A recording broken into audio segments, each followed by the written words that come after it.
สวัสดีจ้าพ่อแม่พี่น้องพอกันอีกคือเก่าเนาะกำลังสู่นิทานธรรมบทเนาะต่อจากตอนที่แล้วเลยเนาะเผากิเลสภิกษุรูปใดรูปหนึ่งนะพี่น้องภิกษุยินดีแล้วในความบ่ประมาทหรือว่ามีปกติเห็นภัยในความประมาท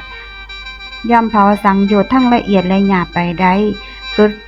ไฟเผาเสือมากและน้อยไปซ้ำนั้นนั่นละวินยูชนเมื่อบำเพ็ญบารมีจนถึงที่สุดแล้วบ่ว่าสิเห็นหรือเกี่ยวข้องกับสิ่งใดก็ล้วนแต่น้อมมาพิจารณาให้เกิดปัญญาเอิ้นกันว่าธรรมวิจัยเนาะพิจารณาสิ่งนั้นจนถึงที่สุดแห่งทุกข์ได้ดุจดังภิกษุรูปหนึ่งที่อาตมาสิเล่าให้ฟังต่อไปนี้เนาะ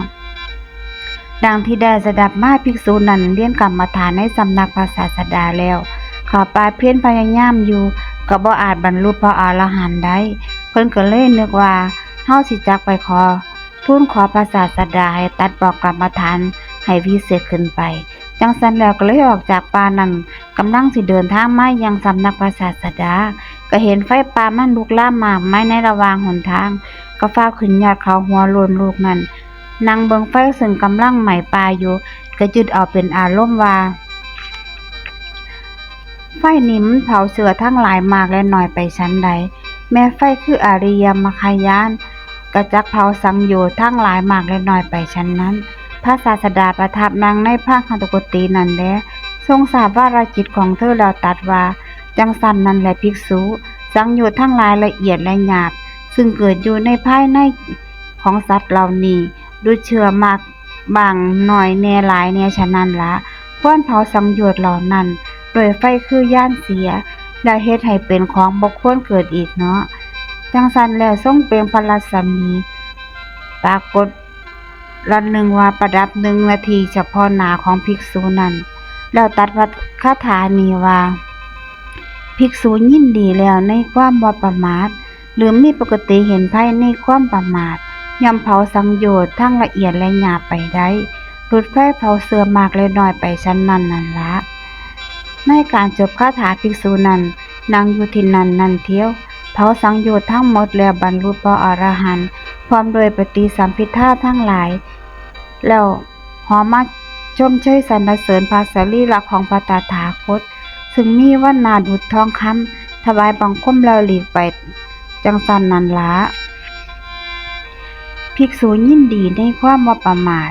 มีปกติเห็นภัยในความประมาทบ่ควรเสื่อมจากมรรคและผลตั้งอยู่ใกล้พระนิพพานที่เดียวเนาะมากน้อยพระนิคมติสสะเนาะพี่น้องเรื่องนี้สอนให้รู้คุณของความมักน้อยสันโดษในขณะเดียวกันก็บอกให้รู้ว่าท้าวสักกะหรือว่าพระอินทร์นั้นบ่ได้จำเพาะเจาะจงแก่มัคคามานพเท่านั้นไผๆก็สามารถเป็นพระอินทร์ได้หากทำความดีมากพอเรื่องราวสิเป็นจังไดนั้นเฮาลองมาฟังเบิ่งเนาะพี่น้อง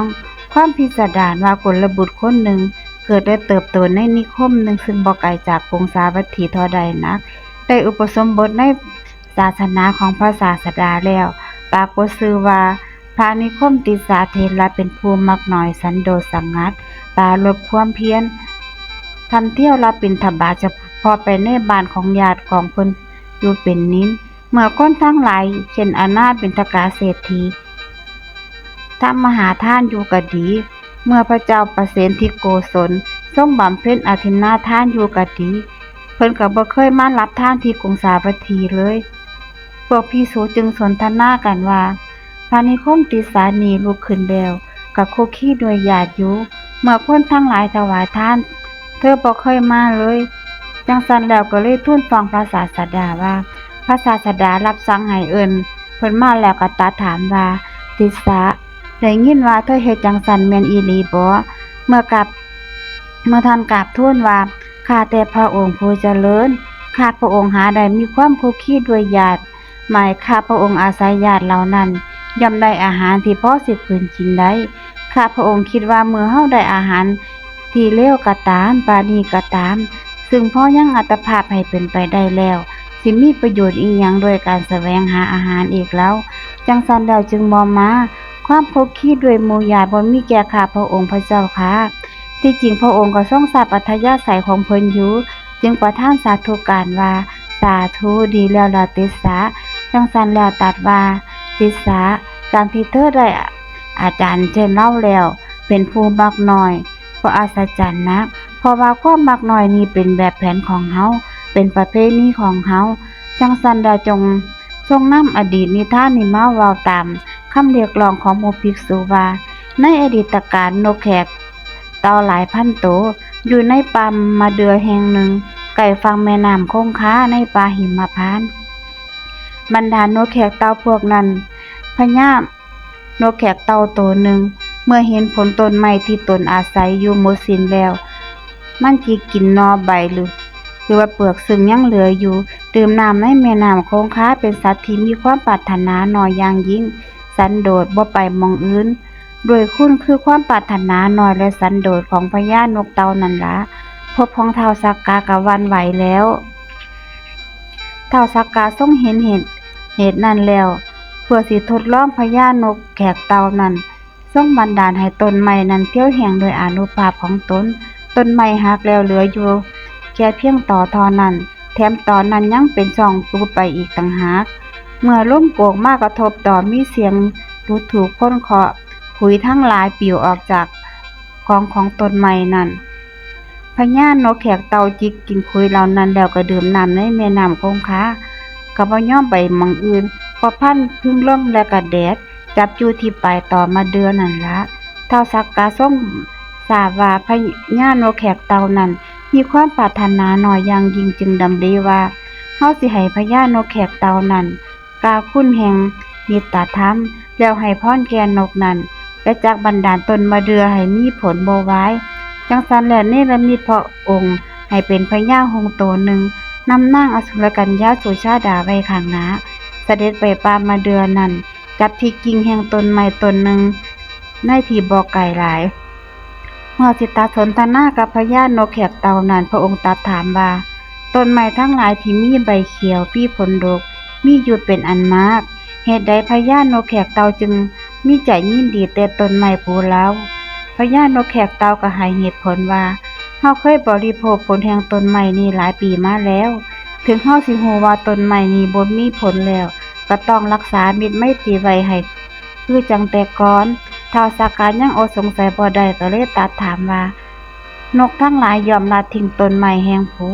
ขาดใบไล่ผลไปหม้องอื่นดูก่อนพญานกแขกเต่าเจ้าเห็นโทษอีหยังบ่นกแขกเจ้าจึงอธิบายว่านกเหล่านั้นคบหากันเพราะต้องการผลไม้คันฮู้ว่าต้นไม้ผลบนนั้นบ่มีผลให้ก็ละทิ้งต้นไม้นั้นไปเสีย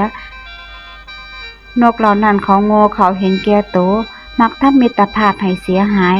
ท้าวสักกะอดสรรเสริญบ่ได้ความเป็นเพื่อนมิตรไมตรีความสนิทสนมกันท่านได้ทำไว้เป็นพยานดีแล้วถ้าท่านชอบใจในธรรมนั้นท่านก็เป็นผู้ควรที่วินยูชนทั้งหลายพึงสรรเสริญเนาะแล้วท้าวสักกะก็เนรมิตกายกับมาเป็นคือเก่าแล้วให้พรว่าเบิ่งก่อนพญานกแขกเต่าผู้ชายปี6มีปีกยันพหานะมีข้อหงส์เป็นสง่าเหล่านั้นสิให้พรแก่ท่านจงเลือกเอาพรตามที่ใจปรารถนาเถิดฉะนั้นข้าพเจ้าสิได้เห็นต้นไม้นั้นกับมีใบมีผลอีกแล้วข้าพเจ้าสิยินดีอย่างยิ่งคือจังคนจนได้ขุมทรัพย์ฉะนั้นลำดับนั้นท้าวสักกะเทวราชพวกอมรลีมาประนมต้นไม้กิ่งก้านของต้นไม้นั้นก็งอกงามมีเงาร่มเย็นเป็นที่น่ารื่นรมพญานกแขกเจ้าจึงถวายพระพรแก่ท้าวสักกะว่าข้าแต่ท้าวสักกะเทวราชขอให้พระองค์ทรงเจริญสุขพร้อมด้วยพระญาติทั้งปวงเหมือนดังข้าพระบาทมีความสุขเพราะได้เห็นต้นไม้มีผลิดอกออกผลในมือถัดขึ้นมานี้ละท้าวสักกะเทวราชประทานพรแก่พญานกแขกเต่ายังต้นไม้ให้มีผลแล้วจึงพระมเหสีเสด็จกับเทพเทนวันนั่นละพระศาสดาขั้นทรงนำพระธรรมศาสนานี้มาเล่าแล้วก็ตรัสว่าท้าวสักกะในการนั้นได้เป็นอานนท์พญานกแขกเต่านั้นได้เป็นเฮาเองจังซั่นแล้วก็เลยตรัสว่าภิกษุทั้งหลายความเป็นผู้มีความปรารถนาน้อยนี้เป็นแบบแผนเป็นประเพณีของเฮา ขอให้นิคมติสาปุตของเฮาได้อาจารย์เช่นเฮาแล้วเป็นผู้มีความปรารถนาน้อยบ่น่าอัศจรรย์ธรรมดาภิกษุที่พึงมีความมักน้อยคือจังนิคมติสะเพราะว่าภิกษุเห็นปานนั้นเป็นผู้บ่ควรเสื่อมจากมรรคและผลย่อมอยู่ใกล้พระนิพพานโดยแท้ทีเดียวเลยเนาะจังซั้นแล้วก็เลยตัดพระคาถานี้ว่าภิกษุยินดีแล้วในความบ่ประมาทมีปกติเห็นไผในความประมาทบ่ควรเสื่อมจากมรรคและผลตั้งอยู่แล้วในที่ไกลแห่งพระนิพพานทีเดียวเนาะในการจบพระคาถานี้พระนิคมติสาเถระบรรลุพระอรหันต์พร้อมด้วยปฏิสัม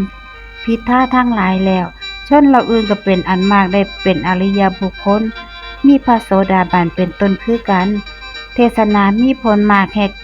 แห่งแก่มหาชนดังนั้นนั่นละ